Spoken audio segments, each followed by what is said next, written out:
The Athletic.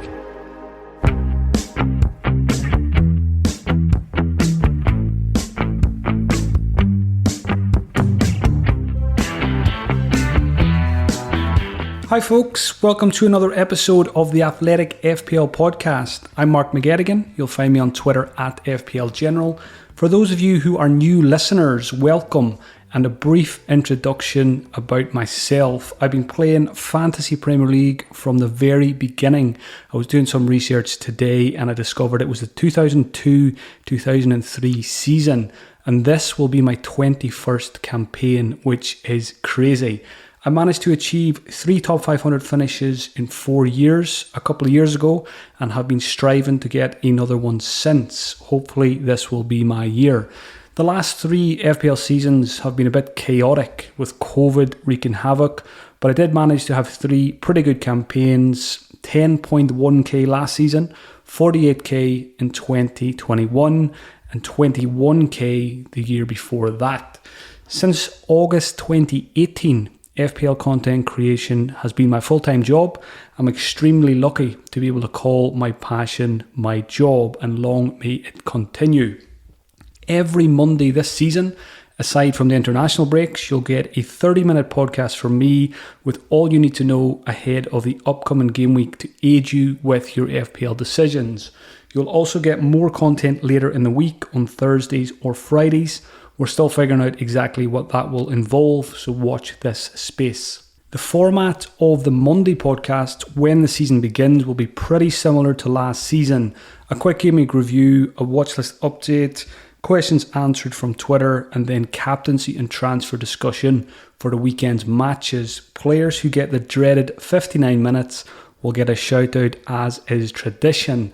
Today's podcast is going to be 10 tips for FPL success, and I'm also going to answer some of the burning questions that you have sent in via Twitter. If you'd like to become an Athletic subscriber, which I highly recommend doing so, visit theathletic.com/FPL pod to avail of the latest discount offer for new subscribers, which is just £1 a month at the moment. So take advantage of that, theathletic.com/FPL pod. Before I get into the 10 tips, I should mention I released a podcast a couple of weeks ago when FPL launched for the first time. I put together a 50-man watch list for Game Week 1, so if you haven't heard that one already, go back and listen to that one as well. Tip number 1, don't overdo it with the Game Week 1 tinkering. So if you're listening to this podcast quite close to the new season, it might be too late for this tip, but if you are listening, if there's still 10 or more days to Game Week 1, my advice always at this time of the season is to stay away as much as you can from the FPL website and the FPL app. It's great fun playing around with drafts, tinkering till your heart's content, but what ends up happening is you'll have every single player in your team at some point during the summer, and then you'll be left very frustrated in Game Week 1 and Game Week 2 when the players you did have at one point in your drafts do well and you don't have them in your squad. So what I like to do in pre-season is to try and stay away from the website itself. I'll have 1 or 2 tinkers, but I won't do any deep tinkering until maybe 2 or 3 days before the season starts. What I like to do is just absorb information, keep an eye on what's happening in pre-season. Not that I put too much weight on, who's scoring, who's assisting. It's more about who's playing, who's getting the minutes, who's fit, which kind of formations managers are using and stuff, in particular new managers to the league and new teams. So, by all means, listen to podcasts, watch FPL videos on YouTube, read lots of content, FPL content, read the content on The Athletic, which is really good for kind of honing in on players for Game Week 1 as well. But don't tinker too much. That is one of my main pieces of advice today. I've learned over the years, the less that you do in terms of tinkering in the summertime, I think it benefits you in the long run, because what will happen, the people that you see now posting teams on Twitter every day for 3 or 4 weeks before the season starts, they'll end up burnt out by Christmas time, and that is not a good way to be. So like I say, come into it maybe 2 or 3 days before the season starts, and that's when you really start to play around with players, formations and all that kind of stuff. Just kind of build up an idea in the meantime of what your squad might look like and what players you are interested in. Very, very important. The day before the season starts, so the Thursday and Friday of the week that the season starts, those press conferences from managers are very, very important. If you're new to FPL, every Thursday and Friday, all 20 managers sit down and get asked questions by the press, and that can be quite useful in terms of injuries and stuff like that for our FPL decisions. So wait for that information, obviously, before you lock in your team for Game Week 1. Tip number 2, make sure your Game Week 1 squad has a flexible team structure. So what I mean here is when you do start building drafts and you get closer to finalising your Game Week 1 team, one of the things you need to ask yourself is this structure flexible? Can I get to most players in the game within 1 transfer, maximum 2 transfers? So you've got to try and keep a flexible squad structure. So a couple of examples there would be, lots of people are talking about going big at the back this season with lots of expensive defenders. I do like that idea, but if you go for, let's say you go for 5 defenders that are all 6 million and above, that can make things quite tricky. If a couple of mid-price midfielders emerge or mid-price forwards, it can be quite hard to make the switch if you have 5 very expensive defenders. So maybe the best thing to do there would be, for me, I think if you're going big at the back, I think you go 4 pretty expensive defenders, and then maybe a cheap one like Nico Williams at 4 million, or even a 4.5 for the bench. Another example there would be, don't put too much cash into your strikers. So an example there would be, if you're new to the game, you might want to pick Kane, Haaland, and Vardy, and they're all very, very expensive. I would advise there going a maximum of 2 very expensive strikers, maybe even just 1, because it leaves things more flexible for the long term. Now, this season is slightly different because we can be more aggressive in the early game weeks because we are likely to use our first wildcard earlier because we get unlimited transfers after the World Cup. So team structure maybe not as important as it was in previous seasons in Game Week 1 because you probably will wildcard quite early and you can get out of any issues that you have. But do keep flexibility in mind when you are sense checking your final Game Week 1 squad. Something I like to do is use price points. You'll hear people on podcasts and articles and stuff talking about price points during pre-season. So the idea there would be you kind of designate a certain amount of cash across each of the 4 positions and you use price points. So for example, Gabriel Jesus is at a nice price point of 8 million in attack. If you pick him and things don't work out, you can very easily jump down to a 7.5 or a 7 million striker, even down to Mitrovic at 6.5 after a couple of game weeks. Another thing to keep in mind here as well is it can be a good idea sometimes to leave 0.5 million in the bank in Game Week 1. Now, if the squad that you really, really want costs 100 million, just spend it and don't worry about leaving cash in the bank. But if you can, having 0.5 million in the bank when it comes to making a transfer in Game Week 2 can be quite useful. For example, there's lots of really good 8 million midfielders this season. Saka, Mount, Kulusevski, Luis Diaz. Most of us are probably going to have at least one of them. Let's say you go for Luis Diaz Game Week 1 and you don't have any cash in the bank. Let's say if he picks up a hamstring injury and Mason Mount scores a brace for Chelsea in Game Week 1. Very quickly, Mason Mount will become 8.1, maybe even 8.2 million. And you might be forced to make your transfer on a Saturday night rather than waiting until Friday, which is what I like to do. So if you have that 0.5 million wiggle room in your bank, it gives you a bit of patience and it can buy you a bit of patience between Game Week 1, Game Week 2, or even between Game Week 2, Game Week 3. So if you can, you don't have to spend every single penny. And if you are leaving some cash in the bank, I think 0.5 is enough. I don't think you need to leave any more than that. Tip number 3, focus on fixtures and proven FPL assets for Game Week 1. So when you look at the fixtures this season, we're quite lucky because lots of the best teams in the league have great fixtures. So what you're going to see is a lot of FPL teams in Game Week 1 that will have 8, 9, maybe even 10 players from the top 4 or 5 teams from last season, and it's doable because FPL have been very kind with the player prices. So When we go into a new season, we don't really have any solid information to go on apart from last season, a little bit from pre-season. So for me, it's always about fixtures, and I tend to stick to proven FPL assets before I take any gambles on new players to the league. Now, there probably is one exception this season. Haaland is one of the best players in the world. He's joining one of the best teams in the world who are coached by one of the best managers in the world. So I would not put anybody off picking Haaland in their Game Week 1 team. But I think he's probably the only new player to the league that has any chance of being in my Game Week 1 team. So focus on the fixtures and proven picks in Game Week 1.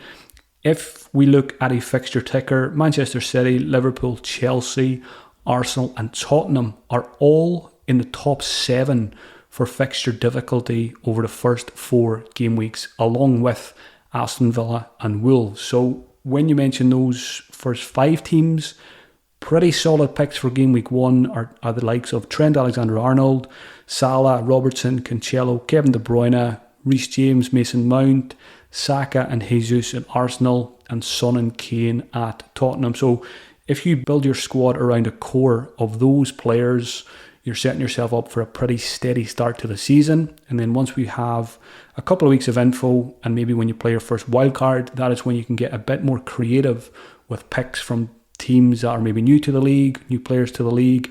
And there will be players that emerge that are in none of our teams in Game Week 1. So tip number 3, focus on fixtures and proven FPL assets in Game Week 1.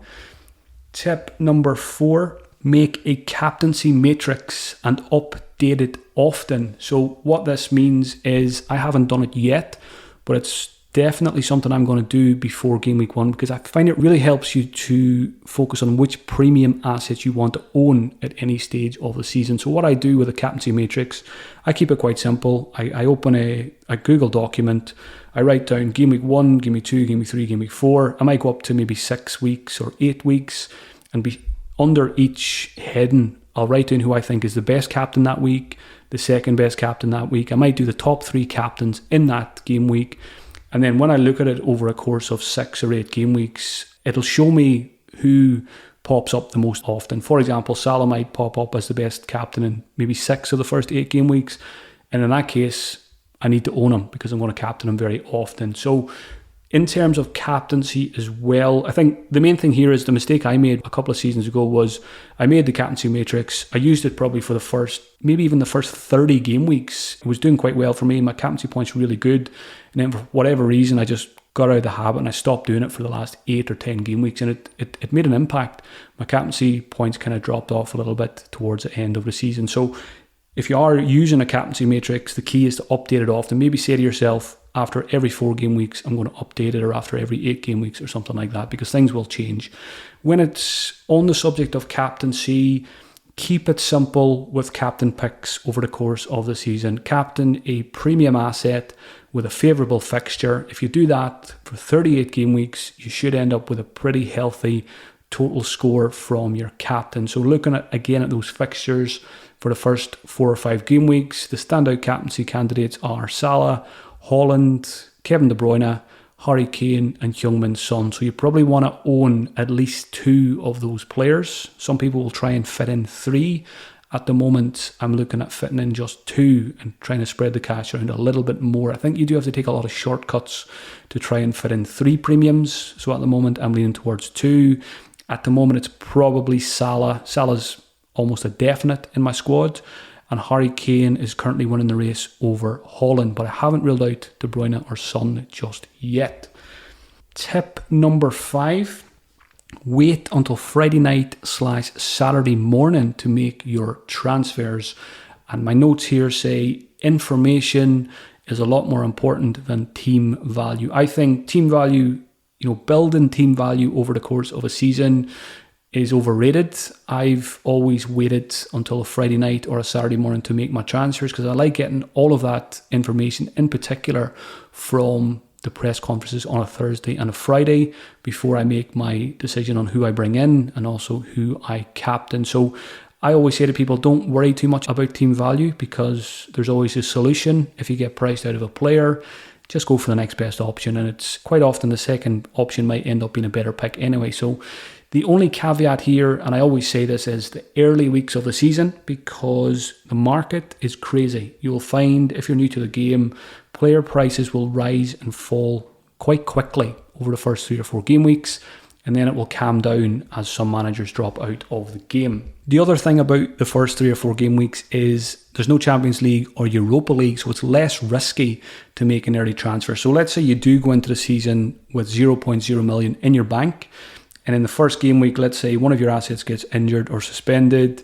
and let's say the player you want to bring in is exactly the same price and you've got 0.0 million, and if that player looks like they might rise in price, don't be afraid to go early in the first maybe 2 or 3 game weeks, because it's less risky. There's no chance of getting injured in a Champions League or Europa League game midweek. Of course, it can happen in training, but it's less dangerous to do so in the early weeks of the season. So what you'll find, what I do usually is I am open to early transfers first maybe 4 weeks, and then I'll go back to my usual style of gathering all the information during the week and then make my transfer late on a Friday night or close to the deadline on a Saturday morning.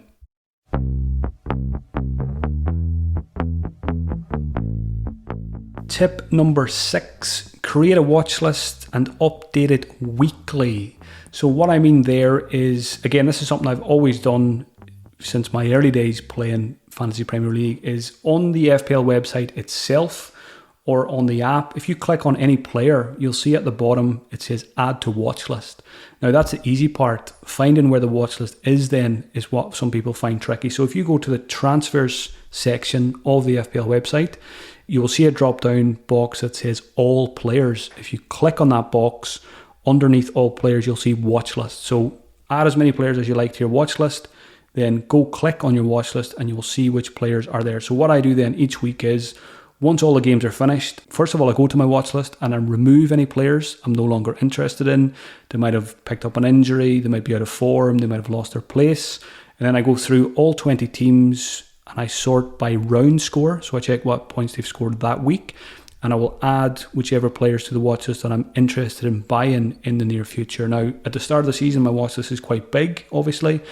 And as the season progresses, I like to keep it around maybe between 20 and 30 players. I don't bother with goalkeepers because that's a position I don't tend to change too much. But I've always just found that a watch list is quite useful, because when it comes to making my transfers on a Friday night, I will always buy a player from my watch list. I will not go and look through all the teams or search for a player's name. It helps me to avoid bandwagons. It gives you tunnel vision for the players that you are interested in. And it helps you to avoid getting caught up in social media hype for certain players and stuff like that. So watch list is very, very useful. Tip number 7, don't overreact to a bad game week. We all have them. Don't make knee-jerk transfers. Don't panic. The Premier League and football in general, it's very unpredictable. Anything can happen in any single game week. Variance is always very high when it's just one game week. You can have a fantastic team on paper and they can go out and score 25 FPL points in total. And the very same team can go out the following week with no transfer, same captain, and could score 100 points. That is just the way this game week works. I always say the person who wins FPL will have a few bad game weeks. So we all have them, but it's how you deal with them is the most important thing. So when you do have a bad game week, just take it on the chin, log out of FPL for a couple of days. Don't make transfers on a Sunday or Monday, because you'll be on tilt and you'll make emotional transfers. Come back to it a couple of days later, Thursday, Friday, with a fresh head, fresh perspective, and you'll make a much better decision. So be prepared for bad game weeks, because you will have them over the season. But say to yourself, when I do have them, I'm not going to overreact and I'm just going to make sensible decisions for the game week afterwards. Tip number 8, keep the chips for the second half of the season. So new managers to the game, again, we get a bench boost chip, which means all 15 players score points for one game week. Triple captain, your captain gets triple points instead of double for one game week. And the free hit chip, you can make a brand new team for one game week and then your team goes back to the way it was after that. So this season is not a traditional season because there is a World Cup in the middle, but we're hoping that there won't be any, fingers crossed, COVID postponements this season. So what that means is we can keep our chips for the second half, which is what we would have done in more normal seasons. So if you're new to the game, it can be quite tempting to, bench boost, triple captain quite early in the season. Best thing to do is just forget that you have them and just leave them sitting there for the second half of the season. We often get double game weeks. We always get double game weeks. And what that means is in the second half of the season, some game weeks will have more than 10 fixtures. You could have 16 fixtures in a game week, which means lots of your players will play twice and they can get 180 minutes instead of 90. And that is the ideal time to use a triple captain or a bench boost. Lots of people talk about possibly bench boosting in game week 1, but I don't like it because you've got no information on team lineups from a previous game week. We're game week 0 at the moment. So I don't like a bench boost in game week 1. So I do advise keeping it for a double game week later in the season. And likewise, free hit can be used either in a double game week or in a blank game week. So a blank game week is when you might only have 4 or 5 fixtures.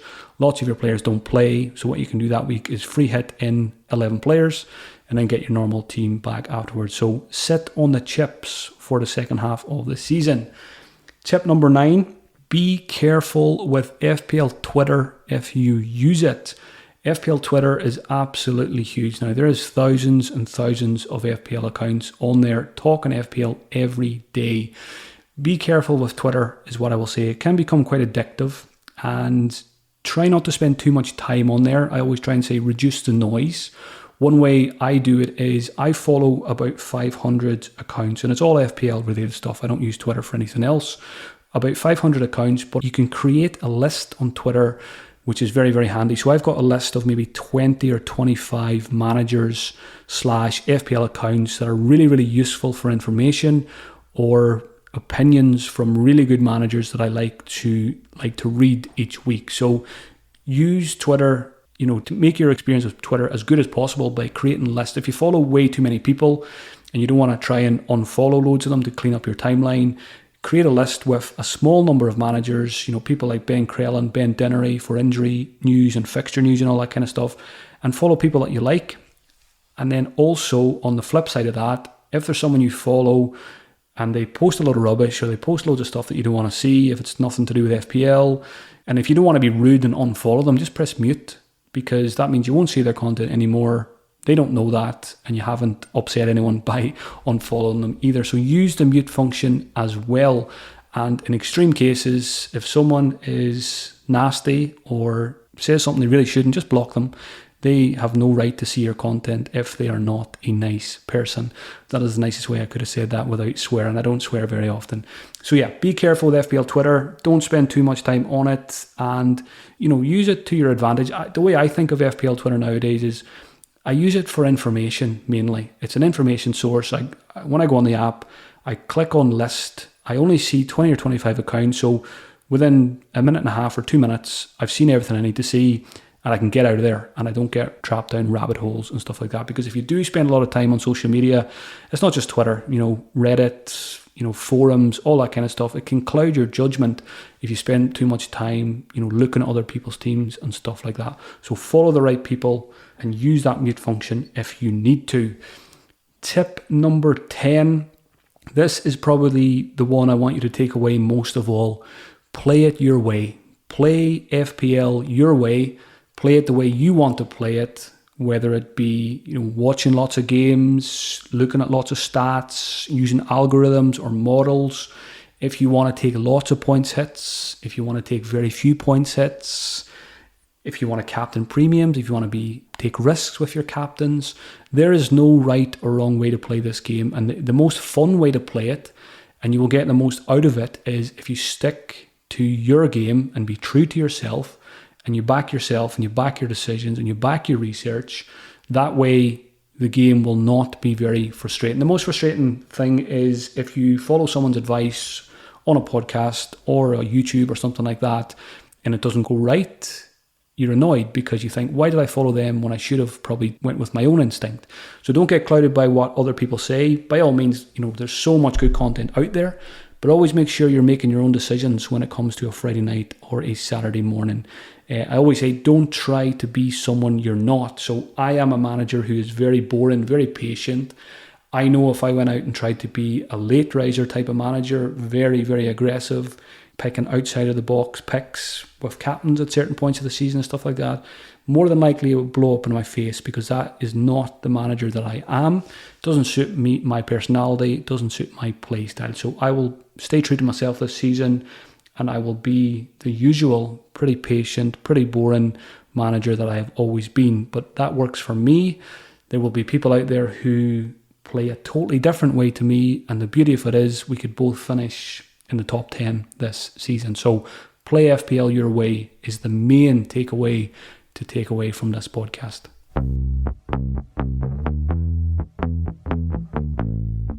Moving on now to some questions from Twitter. Thanks as always to everyone who sent them in. I've picked out some of the burning questions that are on the lips of FPL managers with 2 weeks to go. First one is from Cheeto Chip. Is at least one 11.5 million striker essential for Game Week 1 to enable getting to any other striker with one transfer? Cheeto Chip says he likes Vardy, for example, but to upgrade to Kane or Holland would require 2 moves or a hit if one of them bangs and seem like a must-have for Game Week 2. So yeah, the short answer here is yes. I think it's a very good idea to have at least one 11.5 million forward, because I think we've got 2 that are going to be really good options this season. You've got Harry Kane and you've got Holland at Manchester City. And if you start with neither, it's quite hard to get there because of price points. So this is a good example of price points, like I mentioned earlier. If you have one 11.5 million striker, doesn't really matter too much which one it is. That comes down to personal preference. Let's say you go Holland and you don't fancy it after a week or two, it's quite easy to go to Kane or downgrade to someone like Vardy or even cheaper. So I do think I would recommend picking at least one 11.5 million forward. Question from Stuart Humphreys. We've all leapt on Jesus at Arsenal and Holland at City. Are we foolishly starting with 2 unproven strikers, or does Jesus' work at City and Holland's prodigal talent break this rule?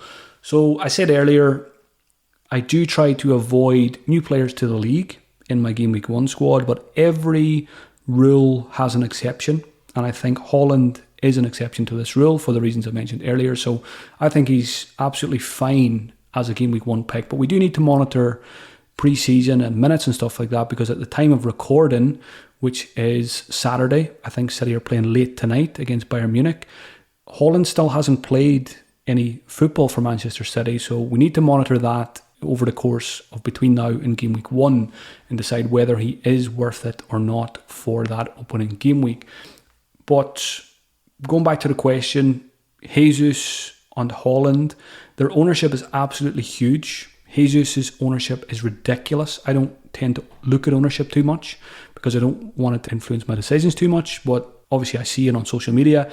Jesus' ownership is over 60%, which is absolutely crazy, but it shows you that most people think he's underpriced, and I do think he is underpriced. I do think he's a really good option, and there's a very good chance he'll be in my Game Week 1 team. Jesus, again, good price point, because if it doesn't work out, lots of other options at the same price or cheaper. So no, I don't have any issues with these 2 players. I think Jesus and Holland, as long as he gets some minutes before Game Week 1, are really good options. So obviously the Community Shield the week before the season starts between Liverpool and Manchester City is going to heavily influence, I think, a lot of Game Week 1 teams. If Holland plays in that, for example, and scores, he is going to be massively owned. If he doesn't start, or if there's some concerns over him, Harry Kane, his ownership is probably going to grow quite a bit between now and Game Week 1. But no, I've got no issues with Jesus or Holland, and both of them could end up in my Game Week 1 team.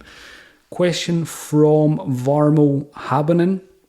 Due to unlimited transfers during the World Cup, are you planning to gamble more and take some risks, since we will use the first wildcard earlier than usual? So yeah, because we've got unlimited transfers between Game Week 16 and 17, logically it makes sense to play the wildcard maybe between Game Week 4 and Game Week 8, sometime around then. You could play it earlier if your Game Week 1 team is an absolute disaster in the first 2 or 3 game weeks. But I've said a few times on the podcast that I'm boring, I'm patient, I don't take too many risks. But I think this season is perfectly set up with the World Cup for a more aggressive play style. And that is something I'm strongly considering for the first few game weeks. What I'll probably do with my Game Week 1 team is really attack the fixtures, the teams with the good fixtures, and really go heavy on double ups or triple ups from them teams. And then, have in the back of my mind that I probably will wildcard maybe around Game Week 4, Game Week 5, Game Week 6. I'm open to wildcarding as early as Game Week 3 or Game Week 4 if it feels like the right thing to do. So yeah, I'm just going to really attack those fixtures. Maybe I will throw in one or two more punts than I usually would in Game Week 1, because usually in a normal season when I build my Game Week 1 team, I'm thinking this could be for the long term, because I might not wildcard till Game Week 19.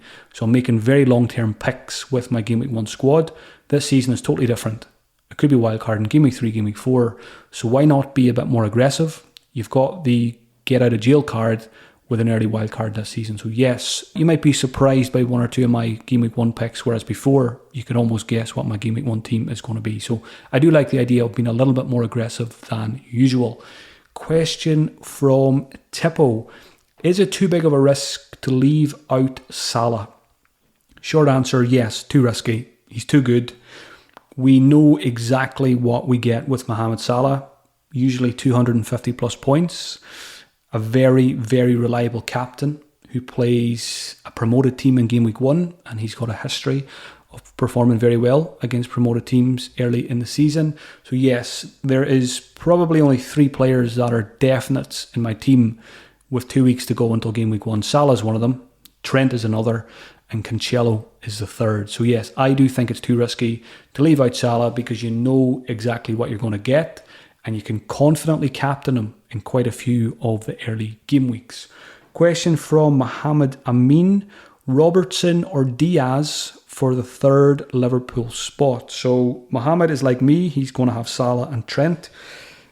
The question is then, do we go for Robertson or do we go for Luis Diaz? I think Luis Diaz is the best 8 million midfielder, but I also think Robertson is a fantastic pick at 7 million. So I'm undecided just now. I think my first 2 drafts had Luis Diaz in them, but I have seen quite a few drafts that are quite heavy at the back that have Trent and Robertson, like a 5-3-2 formation that I really like the look of. So I will be building drafts a couple of days before the season that will have Diaz in it, and I'll be building drafts that have Robertson, and then I'll just see which feels best. I don't think you can really go wrong with either. Both are really, really good FPL picks for the season ahead. Question from FPL Fies. If going with a Manchester United attacker and providing Ronaldo leaves, which is the best option from Rashford, Martial or Sancho? Interesting here that Bruno Fernandes was not mentioned. That's obviously because of price. We've got Rashford at 6.5, Martial is 7 and Sancho is 7.5. All 3 could be very underpriced assets if Manchester United can have a decent season. I don't think they even need to have a really good season for these 3 to be good FPL options. A lot does depend on Ronaldo.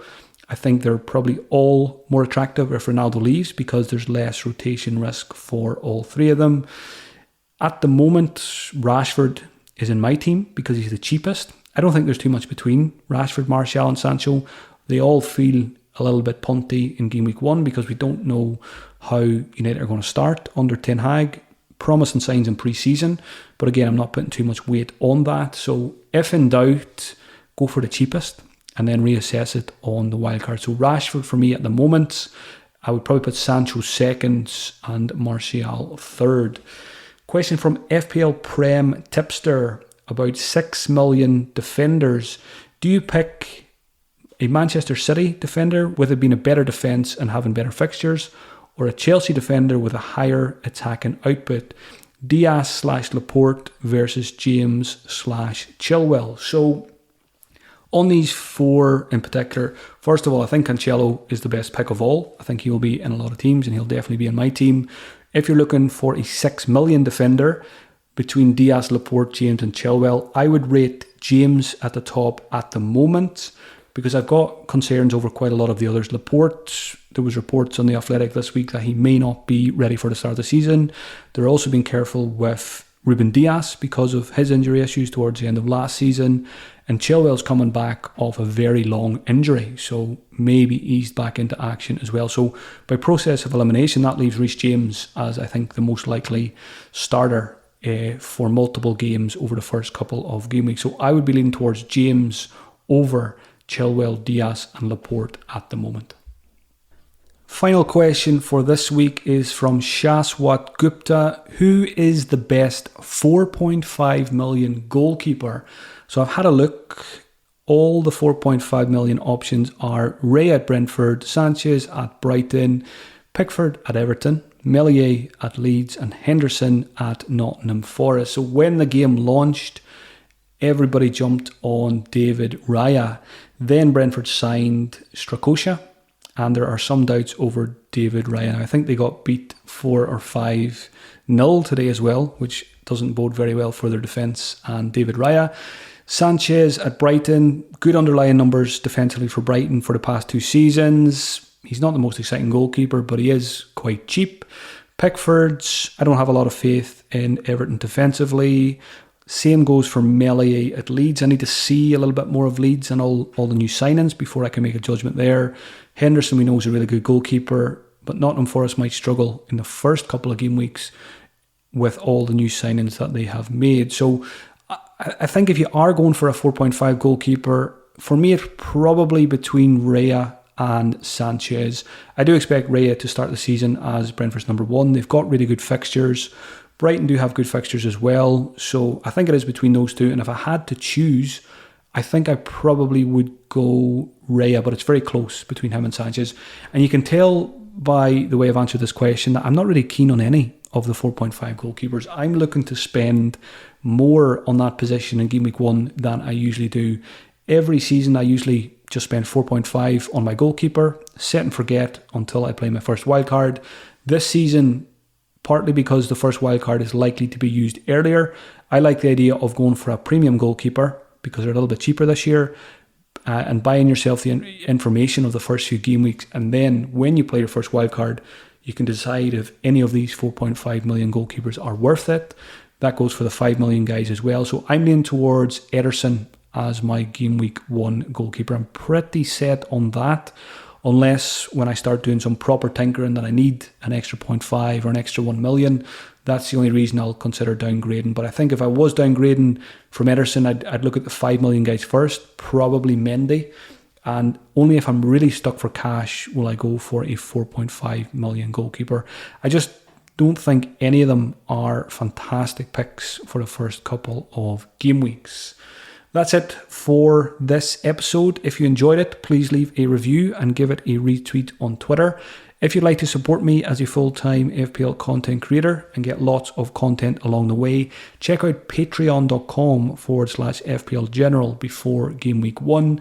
Happy tinkering, and I'll talk to you again next Monday for the big Game Week 1 preview pod. Thank you for listening. The Athletic.